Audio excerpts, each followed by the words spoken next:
Bonjour à tous, alors aujourd'hui on va faire la démonstration donc de la propriété qui donne les solutions des équations différentielles linéaires du second ordre d'un coefficient constant dans le cas où delta est différent de 0. On fera une deuxième pour delta différent de 0, le raisonnement est à peu près le même, mais il y a quand même des variations importantes. Donc on va s'attacher aujourd'hui à delta différent de 0. Alors, je rappelle la propriété. Donc on considère une équation différentielle, a y seconde plus a y prime plus b y égale 0. A et b sont deux réels. On cherche ici les solutions à valeur dans C, donc on va d'un intervalle dans C. L'équation caractéristique, je rappelle que c'est r carré plus r plus b égale 0, avec r inconnu, d'accord. Et ici, eh bien, la propriété nous dit que si delta est différent de 0, mais dans ce cas-là, il y a deux racines distinctes, R1 et R2, et donc les solutions sont toutes les fonctions sous la forme qui peuvent s'écrire sous la forme alpha exponentielle R1 de x plus bêta exponentielle R2 de x. Et alpha et bêta sont des complexes, puisqu'ici on est à valeur dans C. Voilà. Ça, c'est la propriété qui m'intéresse aujourd'hui et qu'on va démontrer. Donc la première chose dont on a besoin, c'est une petite propriété qu'on a déjà démontrée dans le cours que j'avais fait, c'est que si lambda est une racine du polynôme caractéristique, donc R2 plus R plus B, autrement dit solution de R2 plus R plus B égale 0, eh bien, vous trouvez une solution simple à cette équation donc homogène, qui est la fonction qui a x associée exponentielle de lambda x. Voilà. Et ça, on va s'en servir, c'est vraiment le point important du départ de cette démonstration. La démonstration.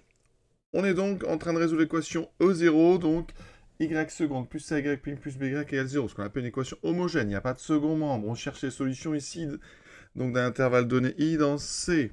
On a un delta différent de 0, donc il y a deux racines. C'est-à-dire que l'équation caractéristique a deux solutions que j'appelle R1 et R2.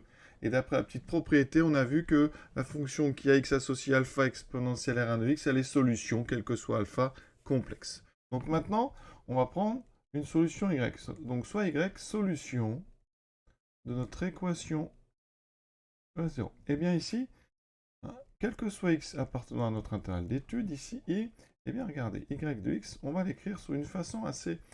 Alors, on va utiliser en fait la méthode de la variation de la constante. On va faire varier alpha, c'est-à-dire qu'ici on va mettre z de x exponentielle r1x.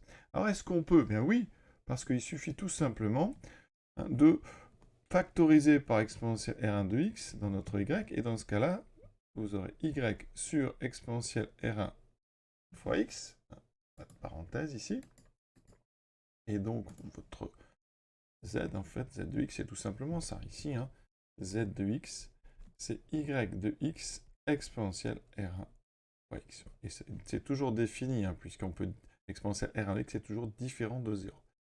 Voilà, donc pour tout x appartenant à i, ça marche. Qu'est-ce qu'on va faire de ça? Eh bien, on va remplacer dans notre équation différentielle, c'est-à-dire qu'on va calculer y prime et y second, avec ce z. Donc il va y avoir du z prime, z seconde qui va apparaître. Donc c'est évidemment dérivable deux fois, puisque ici on sait que z c'est y, donc de x sur r1 fois x, ça c'est deux fois dérivable, il n'y a aucun problème. Z, on va le dire ici, z est deux fois dérivable, parce que y est deux fois dérivable, deux fois dérivable sur notre intervalle.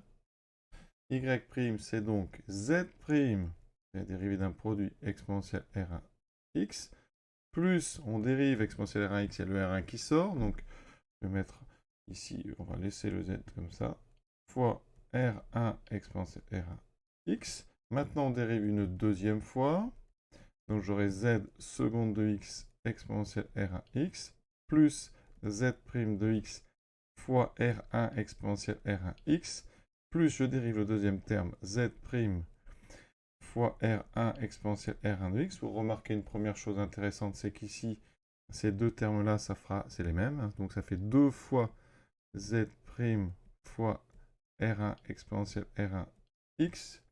Et je dérive bien sûr, il me manque un petit morceau, zx fois R1. Et on redérive, donc il y aura R1 au carré, exponentielle R1 x. Voilà. Et tout ça, maintenant, on met ça dans... On sait que la somme, donc, ici, avec donc y seconde plus a, y prime plus by vaut 0 pour tout x dans i, eh bien, on va le mettre. Et vous allez voir qu'en développant, il y a des choses qui disparaissent. Et on obtient ceci pour tout x dans i. Et ce qu'on remarque dans tout ça, c'est qu'il y a trois termes qui vont s'annuler. Les termes, alors je vais vous le montrer ici, c'est ceux où on a du zx, c'est-à-dire celui-ci, celui qui va apparaître ici, on n'oubliera pas de le multiplier par a, et celui-ci. On va les mettre à côté pour bien que vous compreniez pourquoi, et vous pourrez remarquer qu'à chaque fois, on peut factoriser par zx exponentielle R1 de x. Et qu'est-ce qu'on va trouver en factorant? Ici, on a R1 au carré, plus ici A R1, plus B. Et bien ça, vous savez que R1, c'est racine de R2 plus R plus B. Et donc, cette somme-là, elle vaut 0. Donc tout ce terme ici va disparaître. Il me restera les trois autres termes. Et on peut factoriser par, donc ici, z' de x exponentielle R1 x. Et donc on aura 2R1 plus A égale 0. On peut diviser par exponentielle R1 x. Il va me rester z seconde de x plus donc 2R1 plus A z'x égale 0. Ici, j'ai divisé par exponentielle. On divise par exponentielle R1x. J'aurais pu le faire d'ailleurs une étape avant. Vous pouvez remarquer que pour l'instant, tout ce qu'on a fait pourra être fait dans le deuxième cas, delta égale 0. Puisque j'ai utilisé une seule racine donc, de mon R2 plus R plus B. Et donc, dans le cas delta égale 0, comme il y a une racine double, on aurait pu faire cette chose-là. Donc, on s'en resservira.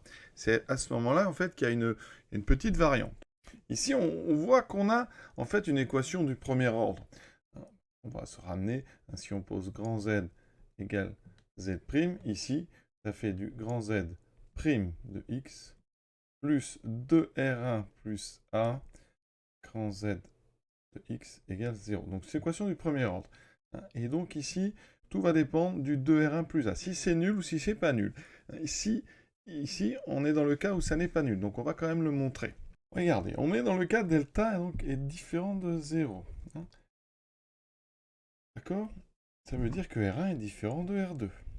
Ça veut dire que le milieu de R1 plus R2, ici, est forcément différent de R1. Mais ce milieu, c'est l'axe de symétrie, en général, quand on trace la courbe, c'est une parabole dans un repère classique, eh bien, vous savez que R1 plus R2 sur 2 s'étend moins B sur 2A. Alors, ça dépend des coefficients ici. C'est donc, ici, R1 plus R2 sur 2, la formule classique, c'est donc moins le coefficient en x, c'est-à-dire ici le a moins a, divisé par 2 fois le coefficient du r carré, donc ça fait moins a sur 2. Ça veut dire qu'ici, eh bien forcément, R1 n'est pas égal à moins a sur 2, puisqu'on a deux racines distinctes, et donc l'axe de symétrie de la parabole, si on traçait ça, eh bien ça serait en moins a sur 2, et ça serait différent de notre racine. Et ça veut dire qu'ici, eh bien regardez, ça veut dire que 2 fois R1 plus A est donc différent de 0. Donc ici, dans le cas où delta est différent de 0, le nombre que vous avez là est forcément non nul. On sait résoudre les équations du premier ordre ici. Ça nous donnera un grand Z qui sera de la forme, donc alpha exponentielle moins 2R1 plus A fois x, d'accord, avec alpha complexe. Et donc on a grand Z, on avait fait un petit champ de variable, donc on a petit z. Ça veut dire qu'ici, donc il existe, alors je vais mettre une autre lettre parce qu'on a une petite... On a une primitive, donc il y a un coefficient qui va apparaître dessous, mais on va le rentrer dans une constante lambda. On a donc lambda exponentielle moins 2R1 plus AX, plus une constante, donc il existe lambda et mu. Ici, voilà. On a donc ZX. Et toujours, quel que soit X appartenant à I. Et on n'a plus qu'à mettre ça. Je vous avais dit, Y, en fait, c'est Z fois exponentielle R1 de X. Donc on a déjà trouvé une forme de Y, les solutions. Et ça donne ceci.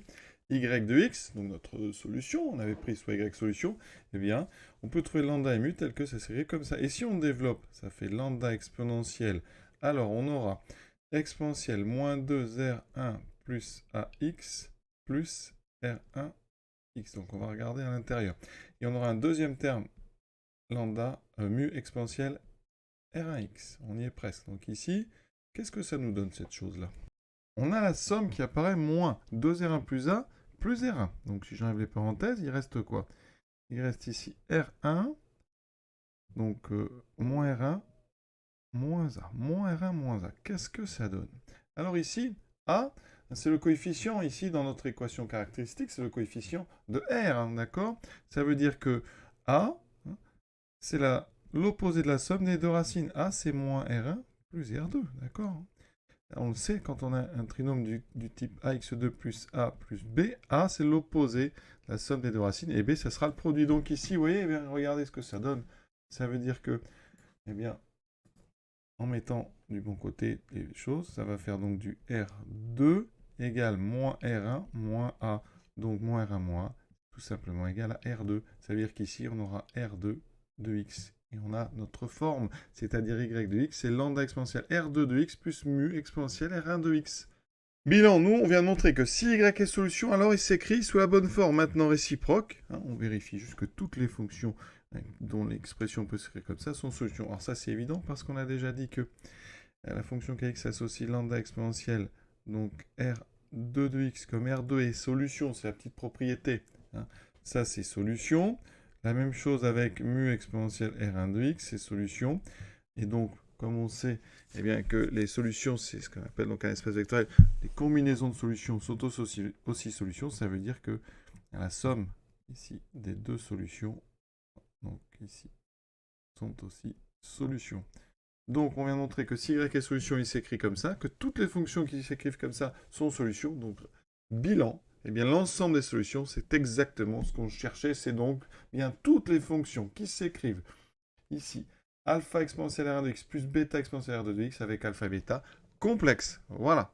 Et on a terminé cette démonstration dans le cas delta différent de 0. Ouais, c'est assez joli, c'est assez long. Il n'y a pas de grandes difficultés, mais il y a plein de petites choses. Donc ça, c'est à travailler. On fera bien sûr le cas delta ici égal à 0. Il y a une petite variante. On arrivera en fait au même endroit ici au niveau de l'équation différentielle du premier ordre, en grand Z. Mais par contre, ici, on verra que le coefficient est nul.